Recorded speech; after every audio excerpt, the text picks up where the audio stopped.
The map this week is going to look very similar to the one that we did last week.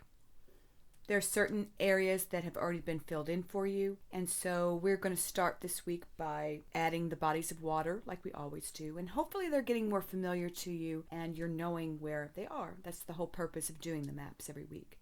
We start, of course, with the Mediterranean and the Aegean Sea, the Black Sea, the Caspian, the Red Sea, and the Persian Gulf.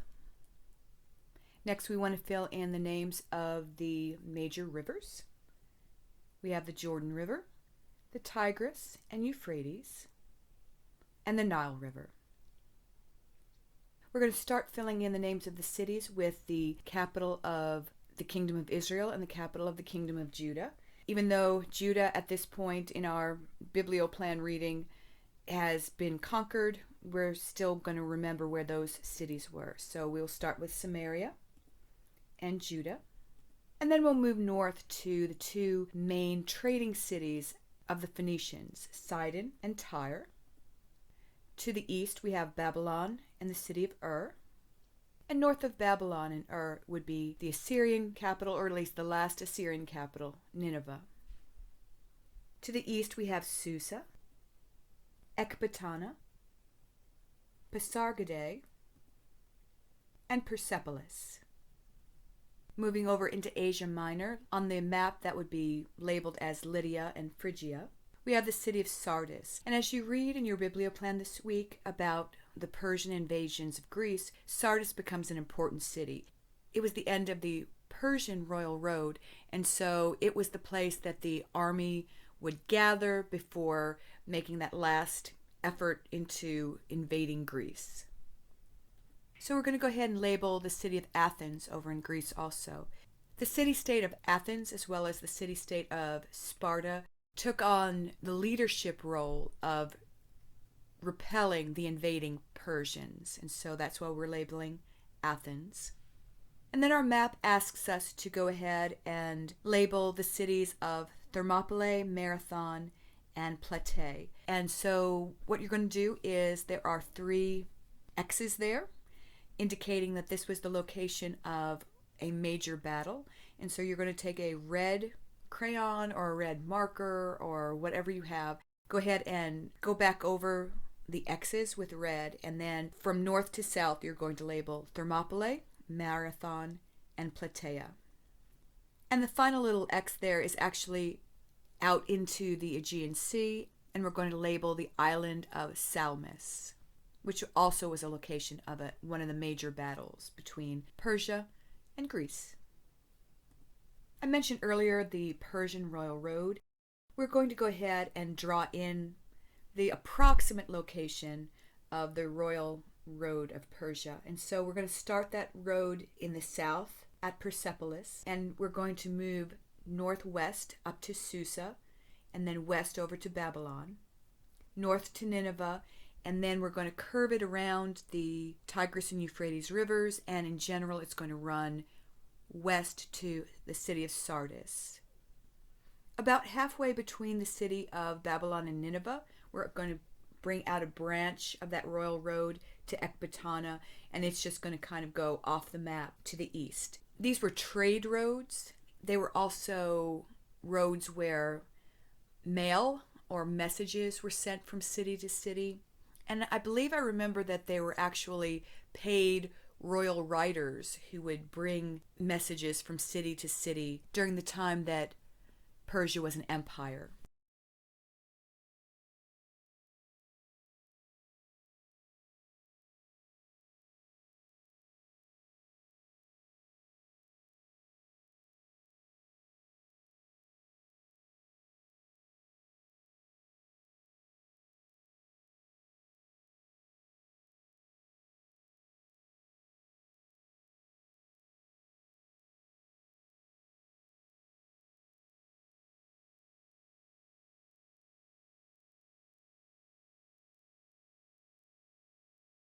The map also asks us to take an orange colored pencil or crayon and go ahead and fill in the approximate location of the Assyrian Empire. So let's go ahead and do that.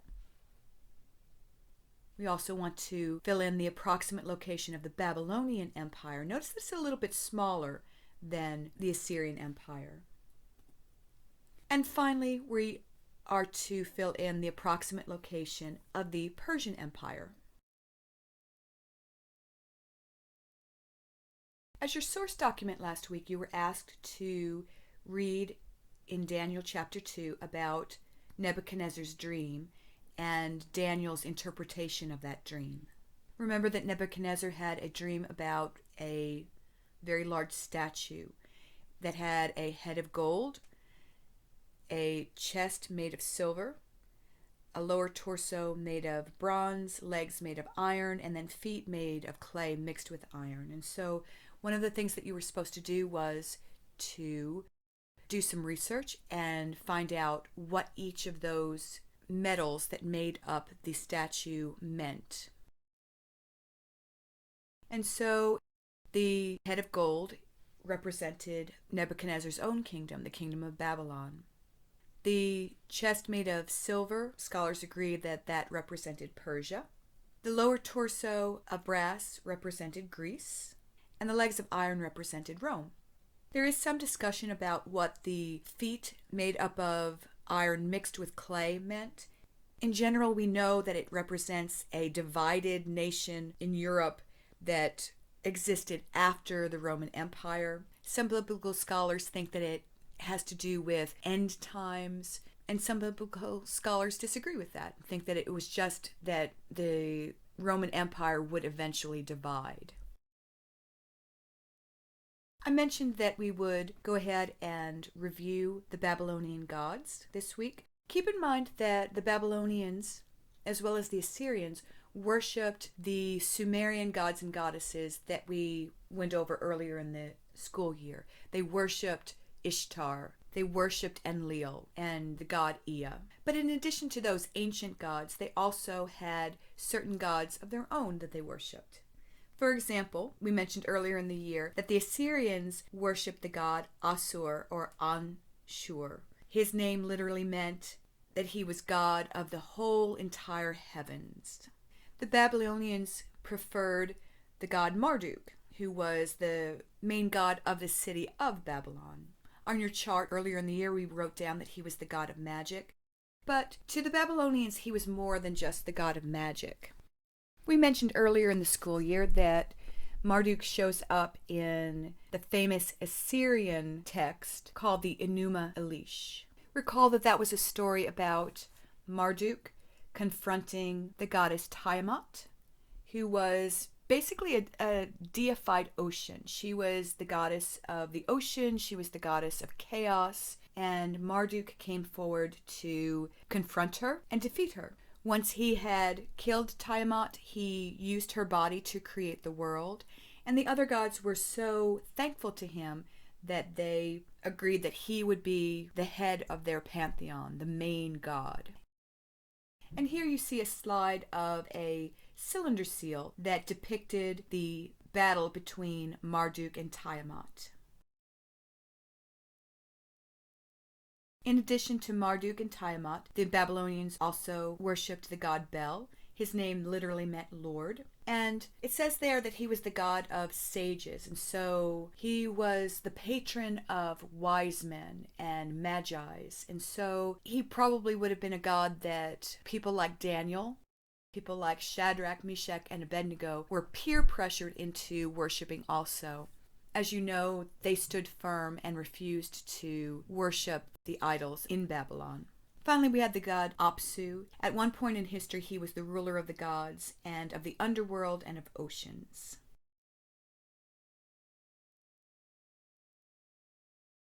Last week you did read about the city of Babylon, and recall that the city of Babylon was famous for being built in the shape of a square. On the map you see here of the city of Babylon, you'll notice that it had 9 gates surrounding the inner city. Recall that Babylon was built with an outer wall and an inner wall, and so the inner wall had 9 gates in which people could enter the city. Notice that it also had the river Euphrates running through the center of the city and had 5 temples. The most famous of those 5 temples were the temple to Marduk and the large ziggurat that was also dedicated to Marduk. And we'll talk about those two temples in just a moment. Here you see a picture dating from the late 1800s of what archaeologists found when they came to Babylon and began to excavate. Babylon was excavated in the late 1800s and the early 1900s, and because most of the city had been made of brick, archaeologists found crumbled brick when they arrived. Here is a more modern picture, but once again what you're looking at is crumbled brick. And more crumbled brick. And more crumbled brick. Here you see a brick that has been fairly well preserved, and the reason that I wanted to show you a picture of this is because on it is the name of Nebuchadnezzar. And here's another brick with the name of Nebuchadnezzar on it. Now, when Nebuchadnezzar came into power, much of Babylon was crumbling, and so he spent the first half of his career as king of the Babylonian Empire, establishing control of his empire, going to war with other city-states, getting them under his power, ensuring that they were paying tribute money to him.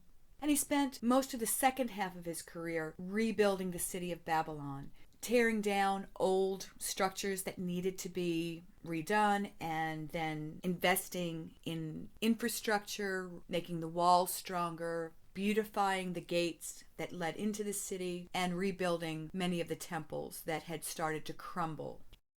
Here we see a close-up of a brick, and notice the mortar that they're using between the bricks. Today we would use concrete in between bricks. Concrete was something that was invented by the Romans. It didn't exist during the time of Nebuchadnezzar, and so instead they used what they called bitumen. Today we would call it asphalt, and we use asphalt still today. We use it to pave our roads with.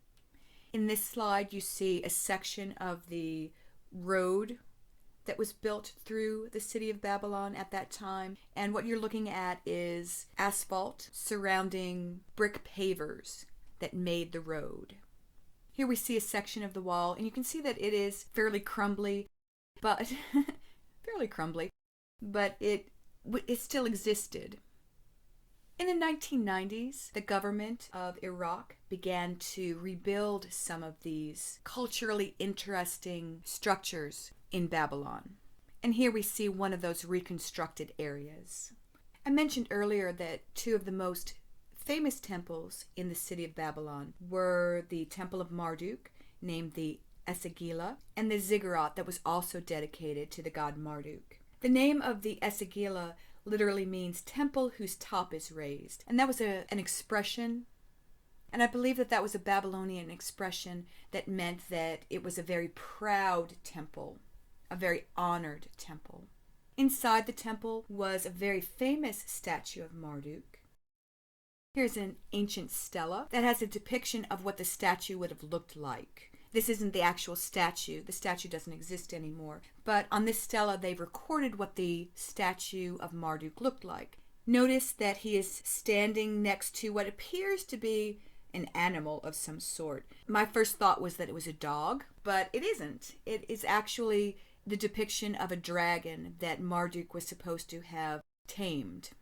And so in the temple, there was the statue of Marduk, and at his feet was the dragon.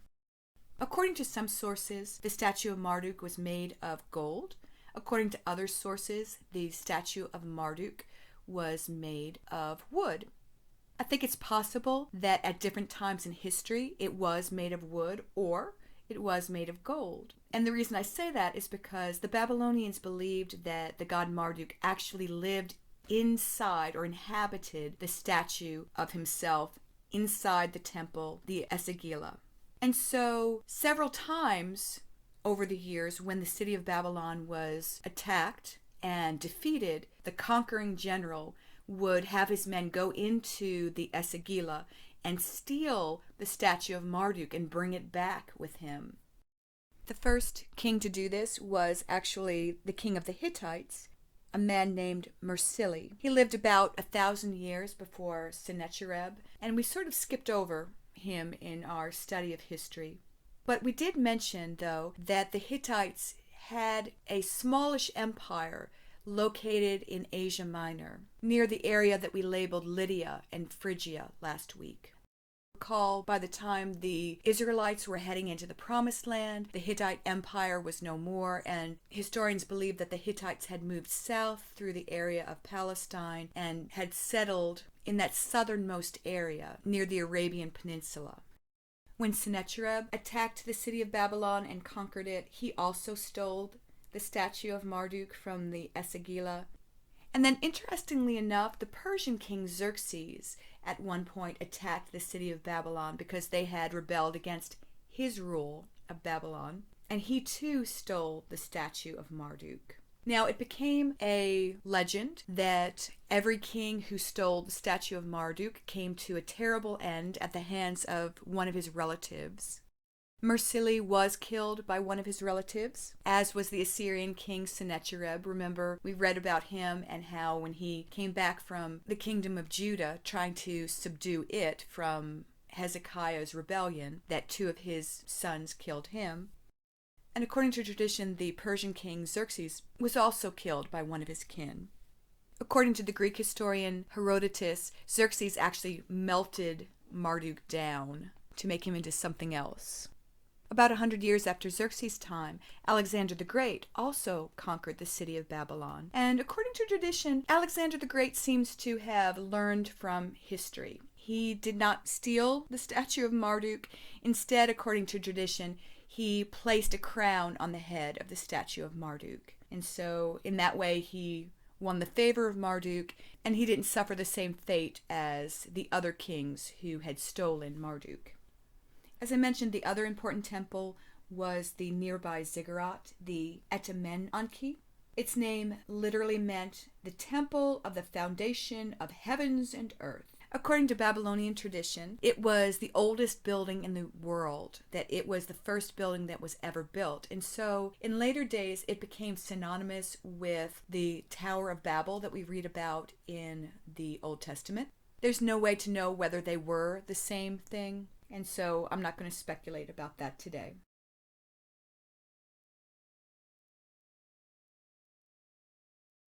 Here we see a depiction of the ziggurat and the Temple of Marduk. And this particular sketch was drawn by one of the archaeologists who was involved in the excavation of Babylon. And so this was how he imagined that area being set up. Here we see a more modern depiction of the same thing. Notice to the left of the slide the outer wall of Babylon, separated from the inner wall of Babylon to the right by a very large moat. In the background you can see the ziggurat as well as the Temple of Marduk. And here we see an ancient artist's depiction of what that ziggurat in Babylon would have looked like. In addition to excavating the Temple of Marduk and the Great Ziggurat of Babylon, early archaeologists also excavated the gates. The most complete of those gates was the Ishtar Gate, and here you see a slide of a recreation of the Ishtar Gate. This was built in the 1970s by the Iraqi government, and it reflected what the Ishtar Gate would have looked like at the time of Nebuchadnezzar. Here we see a slide that shows an artist's depiction of what the Ishtar Gate would have looked like surrounded by the ancient city of Babylon. Down the center there goes what they call the processional way. When they first began to excavate the Ishtar Gate, this is what they saw. Another view of a section of the Ishtar Gate. And here we see the actual reconstruction of what they found there. The archaeologist that was working on the excavation was from Germany, and so as he uncovered more and more parts of the Ishtar Gate, he ended up sending what he found back to Germany, and it is located now in the Berlin Museum. The Iraqi government did ask Germany to return it, and at this point Germany has not chosen to do that. Here we see up close a section of the Ishtar Gate and another section of the Ishtar Gate. This guy here is a depiction of what archaeologists believe is a dragon, and another section of the Ishtar Gate. Now, Babylon is probably most famous for the hanging gardens. We don't know what the hanging gardens looked like. This is one artist's depiction of what it may have looked like, and another depiction of what it may have looked like, and another, and still another. This past week we read about the end of the kingdom of Judah, and Judah's final king was King Jehoiakim. As you read, Jehoiakim was taken back to the city of Babylon as a prisoner by King Nebuchadnezzar. And I thought that we would take some time today just to look at some of the archaeological evidence that Nebuchadnezzar was an actual, real historical figure. The slide you see here shows some of the ruins of ancient Babylon. And here we see a stela with an image of Nebuchadnezzar on it. There are only 4 depictions left from antiquity that show King Nebuchadnezzar, and this actually isn't a very good one, but it's the best one they have, believe it or not. You see Nebuchadnezzar here to the right, and to the left you see a depiction of the famous ziggurat that was at the center of the city of Babylon. I mentioned earlier that Nebuchadnezzar rebuilt the ziggurat. When he became king, it was pretty crumbly, and so he had most of it torn down, and then he rebuilt that ziggurat, and he was very proud of that, and so that's why he would be associated with it on this particular stela. I mentioned earlier that Nebuchadnezzar spent the early part of his reign as king of Babylon establishing his empire, going out and conquering other kingdoms and bringing them under Babylonian influence. And so you see here a slide of what historians call the Babylonian Chronicle. And in the Babylonian Chronicle, Nebuchadnezzar lists his military accomplishments. He claims that when he came into Palestine that he marched unopposed and that all the kings of the area came before him and he received what he called heavy tribute from them. He specifically records the defeat of Jerusalem, and according to the Babylonian Chronicle, in the 7th year of his reign, he besieged the city of Judah, and he says that on the 2nd day of the month of Adar Renot, that he seized the city and he captured the king, and that in his place he appointed a king of his own choice, from whom he received heavy tribute, which was sent back to Babylon. And as I mentioned, in the second half of his reign, he focused on rebuilding the city of Babylon. In Daniel chapter 4, we read that one evening Nebuchadnezzar was looking out over the city of Babylon. And with pride he said to himself, "Is not this great Babylon, which I have built by my mighty power as a royal residence and for the glory of my majesty?" And according to archaeologists, this biblical description of Nebuchadnezzar's pride in what he did in the city of Babylon is consistent with many of the inscriptions that they have found. You see here what is called a foundation tablet, and on this particular tablet, Nebuchadnezzar had recorded that he pulled down the gates and he laid bare the foundations at the water table, and that he had his people make bricks with blue stone on which wonderful bulls and dragons were depicted. He says that he covered the roofs by laying majestic cedars lengthwise over them and hung doors of cedars adorned with bronze to all the gate openings. And so this was an inscription describing how he rebuilt the gates of Babylon.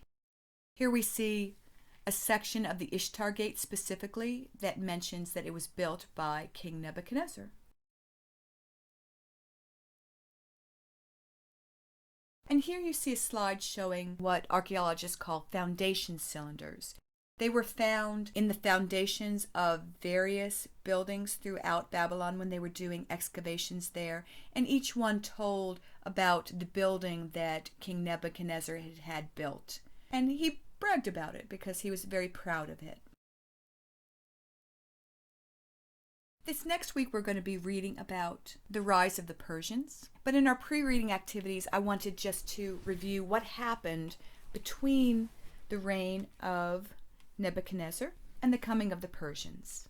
Nebuchadnezzar was succeeded on the throne by his son Evil Marduk. And because the word evil means something different than it did to the Babylonians, I went ahead and I looked up the meaning of his name. In addition to the meaning of evil changing, the pronunciation of the letter V has also changed. And so a better pronunciation would actually be Ewol Marduk, which meant the son of Marduk. I think his name is kind of funny anyway. Hello, my name is Evil Marduk. Nice to meet you. But really, it just meant the son of Marduk. Under Evil Marduk, Jehoiakim, who had been held in Babylon for 35 years, was treated kindly and released. 2 years into his reign, Evil Marduk was killed by his brother-in-law, Neriglissar, who took the throne and reigned for 4 years. After a 2-month reign by Labashi Marodoc, Nabonidus took the throne. And it's unclear if Nabonidus was a member of the royal family or if he was just a usurper. Nabonidus was an unusual ruler. Unlike other Mesopotamian rulers, Nabonidus promoted his one favored god. And I just want to stop there and say that most Babylonian rulers tried to honor all the gods equally, but Nabonidus really liked the god of the moon, and so he promoted worship of his favored god over the other Mesopotamian gods. In the 3rd year of his reign, he went on a military campaign in Arabia, and he liked it so well that he decided to move there. He took up residence at the desert oasis of Tema, and he left his son and successor Belshazzar as his regent. Here we see a slide of the oasis of Tema. Belshazzar was the ruler who was in charge of Babylon when the city was overrun by forces of the Medes and the Persians. The story of the handwriting on the wall found in Daniel chapter 5 is another familiar story. At this point, Daniel was around 90 years old, and while he was no longer in favor as an advisor, he was still remembered as having the Spirit of God in him, and he was called in to interpret what the words meant. The words were written in Aramaic. That was the language of the Babylonians, and it wasn't the words themselves that they needed to have somebody read to them and interpret. It was the meaning of the words, the prophetic meaning of the words that they didn't understand. The words said clearly in Aramaic, numbered, weighed, divided, but they didn't know what that meant. And so looking in Daniel chapter 5, we learned that numbered means that God had actually numbered Belshazzar's days, that Belshazzar had been weighed on the scales and he had been found wanting, and that his kingdom was about to be divided between the Medes and the Persians. This next section on your homework worksheet is actually a review of what we did last week. It asks you to read Jeremiah 25, just as a reminder that 20 years before Nebuchadnezzar came against Jerusalem, that Jeremiah had prophesied that. I think that we actually read some of Jeremiah 25 as part of our homework last week. But just as a review, Jeremiah says that Nebuchadnezzar, king of Babylon, is going to bring destruction against the people of Judah, that Judah will become a desolate wasteland, and that Judah will serve the king of Babylon for 70 years. Picking up in verse 12, it says, "But when the 70 years are fulfilled, I will punish the king of Babylon and his nation, and the land of the Babylonians for their guilt. I will make it desolate forever. I will bring on that land all the things that I have spoken against it, all that are written in this book and prophesied by Jeremiah against all the nations. They themselves will be enslaved by many nations and great kings. I will repay them according to their deeds and the work of their hands." So let's go ahead and fill in answers to the questions there. It says, what does God call Nebuchadnezzar in that section? He calls him my servant. And what was Nebuchadnezzar called to do to Judah? To completely destroy it. How long will the people of Judah serve the king of Babylon? It said for 70 years. And what awaits Babylon once their time is up? And we read that punishment is what awaits them. So Jeremiah's prophecy was more than fulfilled. About 150 years before Cyrus the Great conquered the Babylonian Empire, God shared with Isaiah that Judah would be restored to their land and rebuild Jerusalem. And so we're going to take a look at Isaiah chapter 44. And it says, "This is what the Lord says, your Redeemer who formed you in the womb. I am the Lord, the maker of all things, who stretches out the heavens, who spreads out the earth by myself, who foils the signs of false prophets, and makes fools of diviners, who overthrows the learning of the wise and turns it into nonsense, who carries out the words of his servants and fulfills the predictions of his messengers, who says of Jerusalem, "It shall be inhabited," of the towns of Judah, "They shall be rebuilt," and of their ruins, "I will restore them," who says to the watery deep, "Be dry, and I will dry up your streams," and who says to Cyrus, "He is my shepherd, and will accomplish all that I please." He will say of Jerusalem, "Let it be rebuilt," and of the temple, "Let its foundations be laid." And to finish up in Isaiah 45, this is what the Lord says to his anointed, to Cyrus, whose right hand I take hold of to subdue nations before him, and to strip kings of their armor, to open doors before him, so that gates will not be shut. I will go before you, and I will level the mountains. I will break down gates of bronze, and cut through bars of iron. I will give you hidden treasures, riches stored in secret places, so that you may know that I am the Lord, the God of Israel, who summons you by name. So keep in mind that God gave that word to Isaiah 150 years before Cyrus even thought about conquering Babylon. Let's go ahead and fill in the answers to the questions. It says, what does God do for false prophets? And according to the passage that we read, it says that he foils their signs. What does God do for true prophets? According to the passage we read, he fulfills their predictions. And what does God call King Cyrus? He called him his shepherd. And what is Cyrus called to do for Judah? Unlike Nebuchadnezzar, who was called to destroy it, King Cyrus was called to rebuild Jerusalem, and specifically to rebuild the temple. And here we have a depiction of King Cyrus. Although Cyrus was a pagan king, he acted as the unconscious tool of God.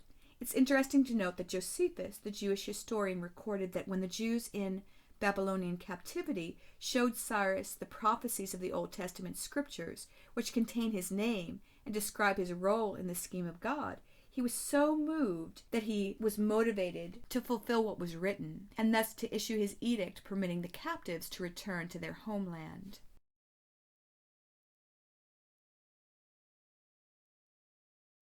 The Greek historian Herodotus records that before Cyrus's birth, King Astyages dreamed that out of his daughter, whose name was Mandane, flowed a stream of water that filled his capital and flooded all of Asia.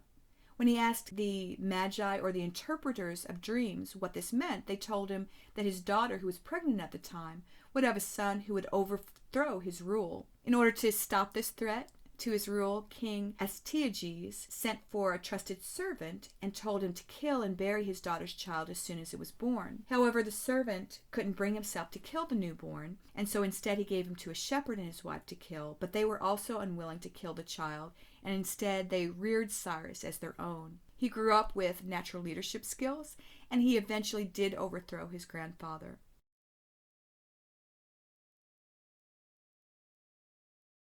The story may just be a story, but we do know that for certain Cyrus was the grandson of Astyages, king of the Medes, and that he did overthrow 3 great empires, the Medes, the Lydians, and the Babylonians. He also united most of the ancient Middle East into a single state stretching from India to the Mediterranean Sea, which meant that he possessed the largest empire in the world at the time. Herodotus goes on to say that Cyrus, with spring approaching, marched forward against Babylon.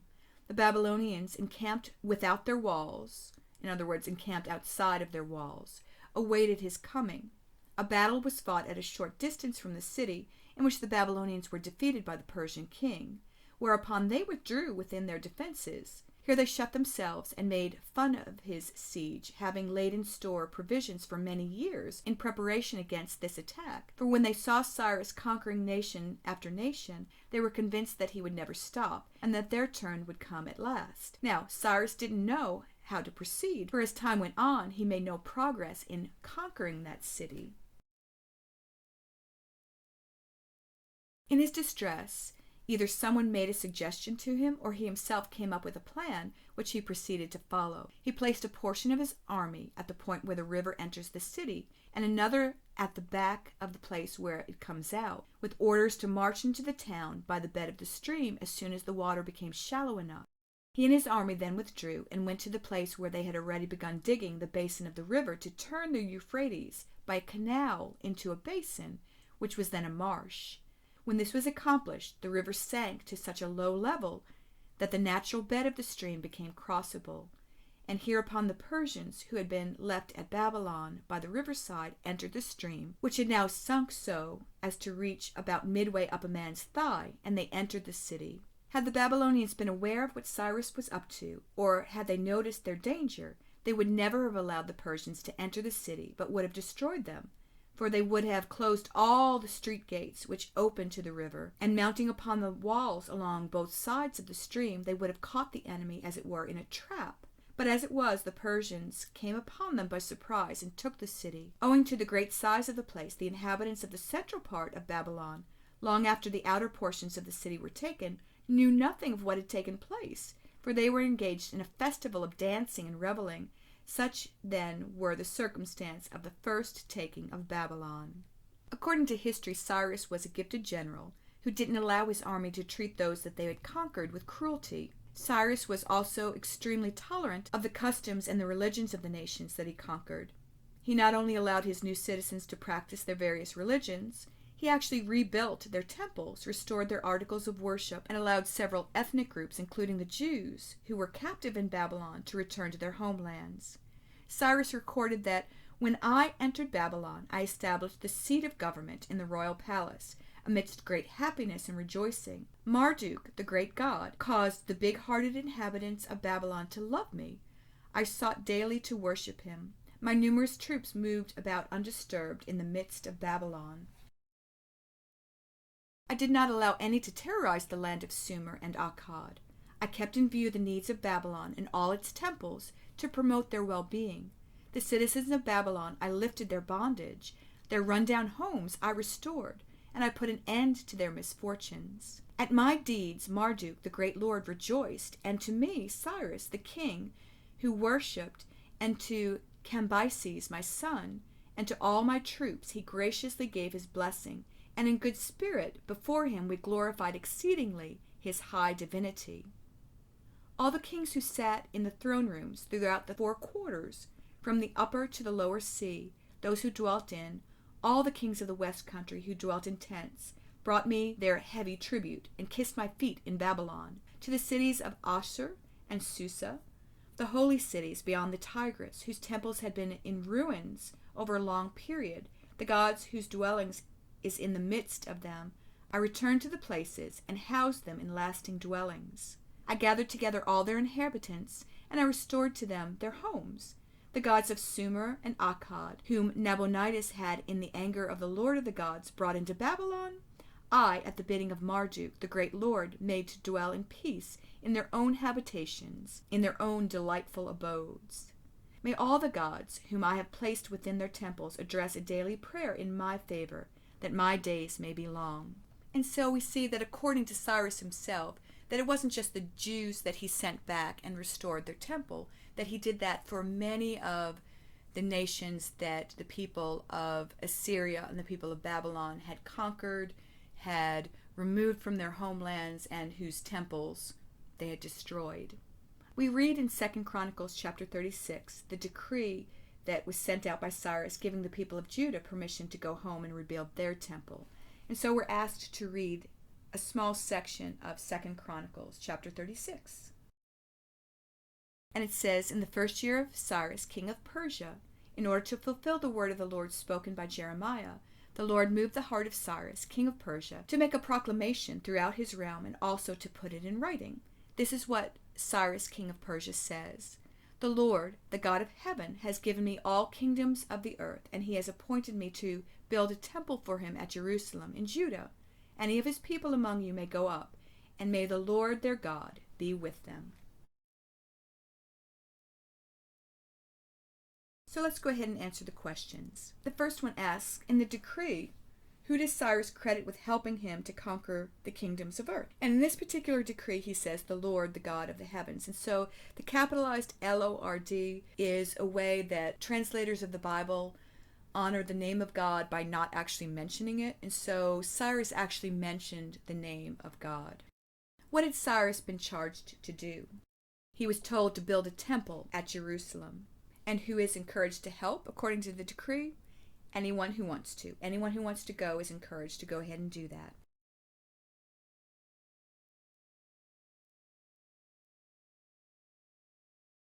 Given the freedom to return to Judah, many Jewish exiles did, but others chose to stay. By this time, many were too old to return, or had been born in Babylon, had their homes and their businesses and their families there. The exiles who chose to return went in 3 waves. The first wave was led by Zerubbabel. Zerubbabel was a grandson of King Jehoiachin, and he led the first group of Jews, numbering around 42,000, who returned from Babylonian captivity in the first year of Cyrus, king of Persia. He was later appointed the governor of the province and given the task of rebuilding the temple at Jerusalem. And so you're asked to look up Zechariah chapter 4 verse 6 and record it there. So please make sure you do that. The second wave was led by Ezra. Ezra was a descendant of Sariah the high priest. Artaxerxes, king of Persia, sent him to Jerusalem to teach the laws of God to any who didn't know them.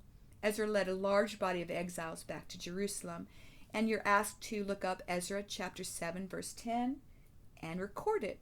So please do that. The third wave of captives who came back with Nehemiah. Nehemiah was a member of the Jewish nobility, and he was in service to Artaxerxes. Nehemiah was sent to Jerusalem as a governor with the task of rebuilding the city walls. And you're asked to look up Nehemiah chapter 2 verse 18 and record it, and so please do that. So after you have read those 3 key verses for those key 3 men, you're asked an opinion question. In your opinion, why would the ability to rely on God's strength instead of their own, continual study of God's word, and the grace of God have been important to the exiles returning to Judah? Now, there's no right or wrong answer to that, but there's a space right there for you to fill in an answer, so please don't skip that. Give some thought to the 3 scriptures that you just looked up and recorded, and think about why these 3 things would have been important to the exiles that were returning to Judah. This next week, after you've read your Biblioplan, I have 2 source document assignments for you. There are extra biblical stories about Daniel. Having been brought to Babylon in his teens, Daniel would have been close to 90 years old when Babylon fell to the Persians. Daniel was appointed to help administer the 120 satraps. And so it asks you to look up Daniel chapter 6 and record verse 3 there. So please do that. Daniel became both a valuable member of the new Persian ruling class and a respected member of the Jewish community that chose to stay in their new home. 2 stories about Daniel's later years in Babylon were recorded but didn't make it into the Bible. They are Bel and the Dragon and the story of Susanna. The first gives us insight into the kind of intimacy and influence Daniel may have had with the new emperor, and the second illustrates the kind of respect that Daniel's fellow Jews had for his judgment and for his wisdom. And so you're asked to go ahead and read those. And even though it says there that you'll have a short quiz over them, I think instead that we're going to go ahead and just answer some comprehension questions. So don't worry about having to take a quiz this next week.